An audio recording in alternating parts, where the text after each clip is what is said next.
नगरपालिका अधिकारी कर्मचारी यांना 7वा वेतन आयोगाचा तिसरा हप्ता, परिवहन कर्मचारी यांना 7व्या वेतन आयोगाचे 3 हप्ते देण्याची घोषणा महापौर शर्मिला पिंपळकर यांनी अर्थसंकल्पीय महासभेमध्ये केलेली आहे। राज्याचे उपमुख्यमंत्री एकनाथ शिंदे यांनी कर्मचाऱ्यांची देणी देण्याबाबत सूचना केली असल्याचं महापौरांनी यावेळी नमूद केले आहे।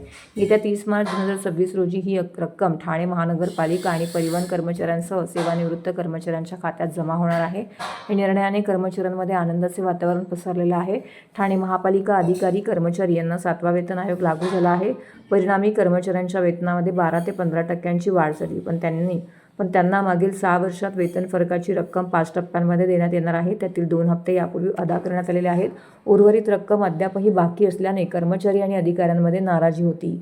यावर झालेल्या अर्थसंकल्पीय महासभेमध्ये तिसरा हप्ता कर्मचाऱ्यांसह सेवानिवृत्त कर्मचाऱ्यांना देण्याबाबतची घोषणा महापौर शर्मिला पिंपळकर यांनी अर्थसंकल्पीय महासभेमध्ये बोलताना दिली आहे। विशेष म्हणजे ठाणे परिवहन सेवेतील कर्मचाऱ्यांना त्यांच्या 7व्या वेतन आयोगाच्या फरकाच्या रकमेचे 3 हप्ते एकत्र देण्यात येणार आहेत, अशी माहिती पत्रकार परिषदेमध्ये सभागृह नेते हनुमंत जगदाळे, शिवसेनेचे गटनेते पवन कदम, नगरसेवक राम रेपाळ यांनी दिली आहे। संकल्पावर चर्चा चालू असताना एक अतिशय आनंदाची गोष्ट म्हणजे शेवटी राज्याचे उपमुख्यमंत्री आमचे नेते एकनाथरावजी शिंदे साहेब यांच्या सूचनेनुसार कामगारांचं काही देणी आहेत, 7वा वेतन आयोगाच्या संदर्भात जी देणी आहेत ती ताबडतोब त्वरित मिळाली पाहिजेत, अशा प्रकारची इच्छा आम्ही आमचे उपमुख्यमंत्री एकनाथरावजी शिंदे साहेब, तसे प्रशासनाचे प्रमुख आयुक्त आणि इतर प्रशासनाच्या प्रमुखांच्या बरोबर माननीय महापौर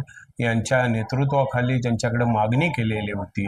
कारण महापालिकेमध्ये निश्चितच प्रकारे कामगारांची देणी देण्याच्या बाबत नेहमी सकारात्मक भूमिका ही शिंदे साहेबांची असते। त्या दृष्टिकोनातून आम्ही माननीय आयुक्तांच्याकडे मागणी केल्यानंतर, शिंदे साहेबांनी तशा सूचना केल्यानंतर प्रशासनाने अर्थसंकल्प चालू असताना 7वा आयोगाची जी देणी बाकी आहे ते देण्याच्या संदर्भाची भूमिका या ठिकाणी आज घेतले। अतिशय आनंदाची गोष्ट आहे। या ठिकाणी परिवहनचे कामगार असतील, महापालिकेचे कामगार असतील, सर्वांना या ठिकाणी देणी मिळणार आहे।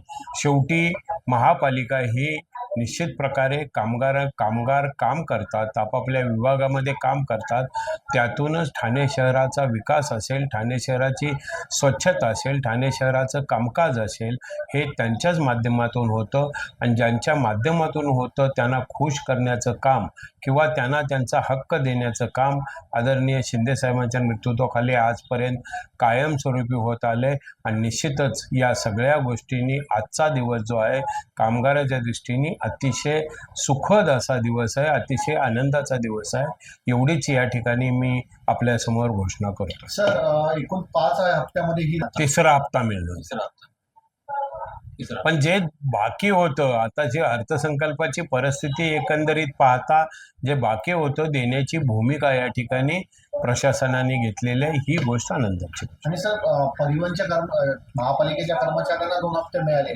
मात्र ठाणे परिवहनला सर्व मिळणार। यस, ओके, धन्यवाद।